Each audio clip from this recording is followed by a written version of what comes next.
Marc Ackerman, bonjour. Bonjour Karine. Vous êtes directeur donc de KV, C-A-W-E, une entreprise qui a près d'un siècle, mais qui vieillit plutôt pas mal, puisqu'elle évolue parfaitement bien sur le marché donc du vêtement professionnel. Comment on tient autant de temps dans ce secteur? C'est quoi la réussite? De multiples rebondissements. Effectivement, KV a bientôt un siècle, c'est une entreprise strasbourgeoise à la base, qui a été rachetée il y a une dizaine d'années par le groupe Rentokil Initial, qui est devenu de fait notre client interne le plus important, et aujourd'hui qui évolue très vite pour devenir très agile sur ce marché concurrentiel du vêtement du travail. Alors cette flexibilité à laquelle effectivement vous tenez, c'est quoi? C'est rendu possible parce que vous dites vous-même, on a la bonne taille, on est ni trop gros ni trop petit. Ouais, on est une cinquantaine, on est 45 à Strasbourg, on a une quinzaine de personnes en propre dans une plateforme logistique. Oui.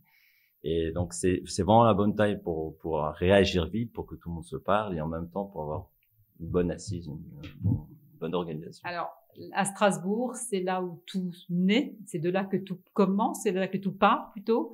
Donc c'est effectivement le bureau d'études, c'est là où les prototypes se créent.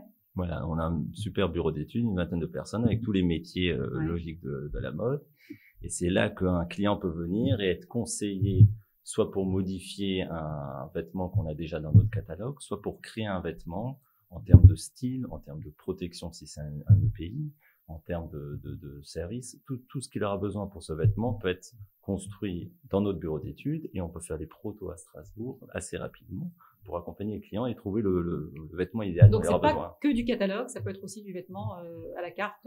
C'est le choix qu'on a fait, c'est de pouvoir justement se différencier en accompagnant le client là où lui il a besoin. Si on était uniquement sur une offre catalogue, on serait plutôt en concurrence avec des gros acteurs qui ont des stocks monstrueux mais qui peuvent proposer très vite, soit, mais que des articles. C'est pas là votre vraie valeur ajoutée. Alors il y a une phase aussi qui est importante, c'est la phase de production, donc la phase d'après. Et là, vous êtes partenaire d'un certain nombre d'entreprises, notamment en Afrique du Nord, en Tunisie, je crois précisément, et en Europe de l'Est, c'est ça? Il y a des entreprises avec lesquelles vous avez quand même une relation particulière, une vraie relation de partenariat.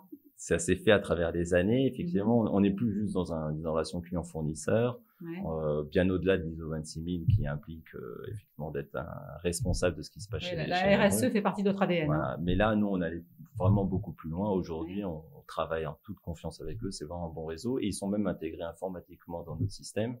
Et on est en contact journalier, visite hebdomadaire. Ça fonctionne très bien. C'est plus facile d'avoir un circuit quand même relativement court comme ça que quand on fabrique en Asie notamment. Ça fait toute la différence. Ce qui est fait pendant la semaine en Tunisie, voyage pendant le week-end, arrive à Marseille le lundi matin et livre à nos clients mercredi ou jeudi. C'est encore mieux. Voilà. Et on parle de quelques jours, quoi.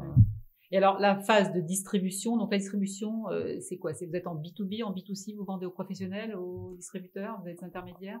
On vend directement à des clients, mais qui sont en général des professionnels de l'agroalimentaire, du secteur hospitalier, de l'industrie, de la sécurité. C'est-à-dire que ça peut être un EHPAD directement, un hôpital qui vous commande des on fait des commandes, on peut faire 200-300 pièces ou 20 ou 30 000 pièces. Donc, on fait vraiment en fonction du besoin du client. Et on a développé énormément de services logistiques, comme on pourrait dire du paquetage, de l'EDI, des commandes, des systèmes électroniques de confirmation de commandes. C'est tous ces services associés qui font un peu votre marque de fabrique, c'est ça? Oui.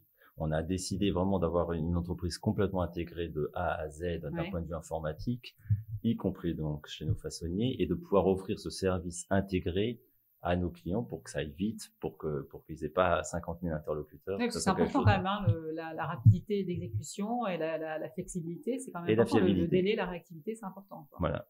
On est très flexible sur la demande. On est capable de savoir rapidement ce qu'on va pouvoir faire, et nos délais, du coup, seront fiables. C'est la force des PME. Oui. Alors, est-ce qu'il y a une tendance du vêtement professionnel de demain? Quelles sont les demandes maintenant? Comment il évolue ce marché? On s'éloigne de plus en plus du vêtement de nos grands-parents, là, le truc tout bleu sans forme. Aujourd'hui, il y a des collections spécifiques pour les femmes qui sont bien sûr fitées différemment, pour les hommes aussi d'ailleurs.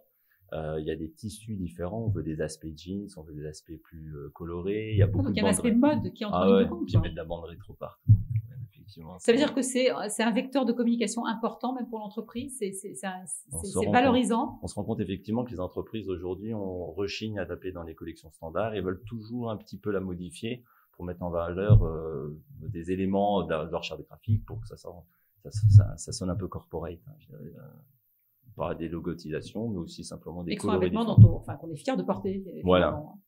Merci Marc Ackermann d'être venu de Strasbourg nous raconter tout ça. Je rappelle que vous êtes directeur de KV. Merci Karine.